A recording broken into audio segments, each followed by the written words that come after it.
think I know why he's as good as you. He is you. 세계 최고의 암살자인 헨리는 은퇴 후에 모종의 비밀을 알게 된 탓에 자신이 수십 년 동안 몸담았던 조직으로부터 죽음의 위협을 받게 됩니다. 나이를 먹었어도 실력은 여전해서 누구도 함부로 건드릴 수 없어 고전하게 되자 조직에선 회심의 카드를 꺼냅니다. 그 카드란 바로 헨리와 생김새부터 능력까지 모두 빼다 박았으나 나이는 한참 어린 20대 버전의 헨리입니다.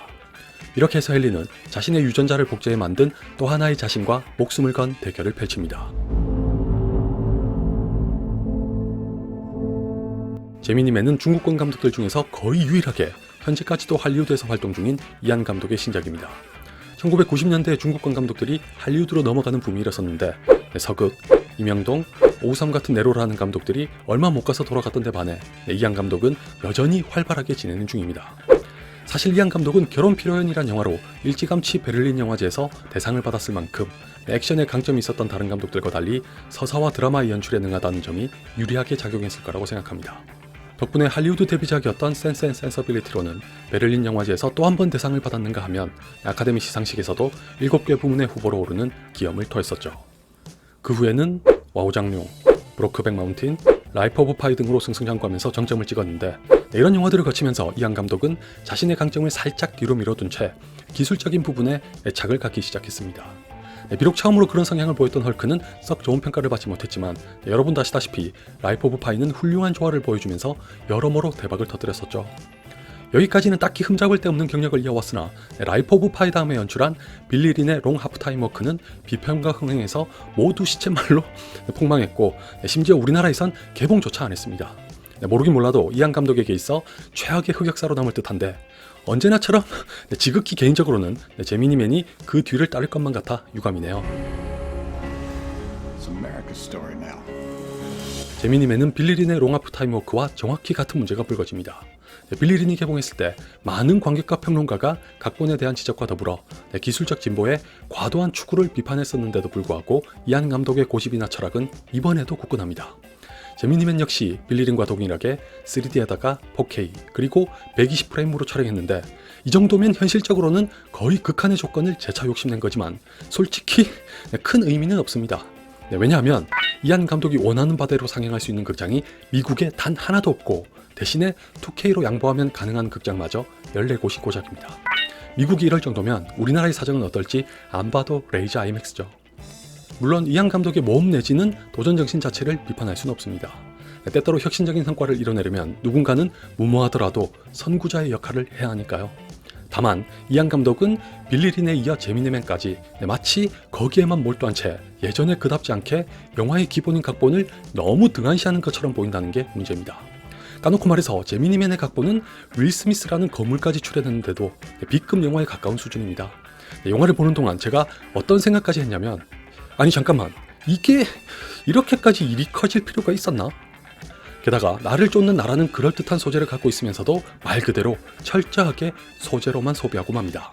가뜩이나 복제인간은 이제 진부할 대로 진부한 소재인데 설마 그래서인지 구태의연하게 소재를 탐닉하느니 그냥 처음부터 끝까지 오락으로 채우겠다는 과감한 결단마저 엿보일 지경입니다. Then you sent me to kill him. 제미니맨은 그런 노력이 빛을 보기 힘들 만큼 형편없는 각본을 가지고 있지만 이 와중에도 볼만한 이유가 있다면 바로 액션과 시각효과입니다. 이야기의 경우는 과장 하나 안 보태고 예고편에서 본 게 다일 정도로 단순하게 짝이 없으나 액션과 시각효과는 제 눈과 귀를 사로잡고도 남았습니다. 둘 중에서 액션은 촬영, 편집, 음악에다가 꽤 참신한 동작까지 여러 더해져 구성적인 면에서 근래 본 영화들 중 가장 터프한 대결을 보여줍니다. 윌 스미스가 1인 2역으로 연기한 캐릭터들이 워낙 사기캐라는 것만 빼면 정말 흥미진진했고 시각효과는 그야말로 극강의 완성도를 자랑합니다. 헨리는 윌 스미스가 본인 그대로 연기한 거라면 헨리의 복제인간은 윌 스미스가 연기한 후에 CG로 완전히 재창조한 캐릭터인데 작정하고 의심 어린 눈길로 보지 않는다 하면은 전혀 티가 안 납니다. 아마 제가 아는 배우가 아니었다면 엄청 닮은 배우를 따로 캐스팅해서 촬영한 걸로 짐작했을 게 틀림없을 정도입니다.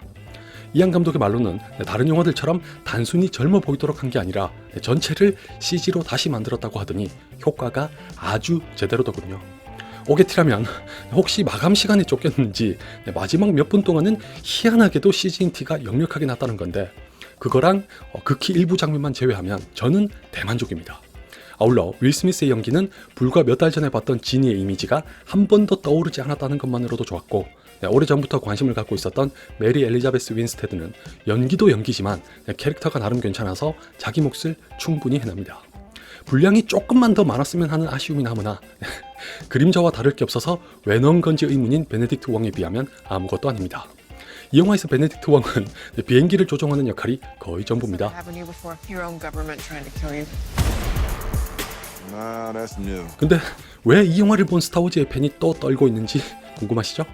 사실 전 애초에 별 기대를 안 하고 봐서 어이없는 각본에 실소를 터뜨리면서도 그럭저럭 즐기고 있다가 영화가 끝나고 나서 도대체 작가가 누군지 궁금해서 확인해보니까 3명 중 1명이 하필이면 데이빗 베노이프입니다.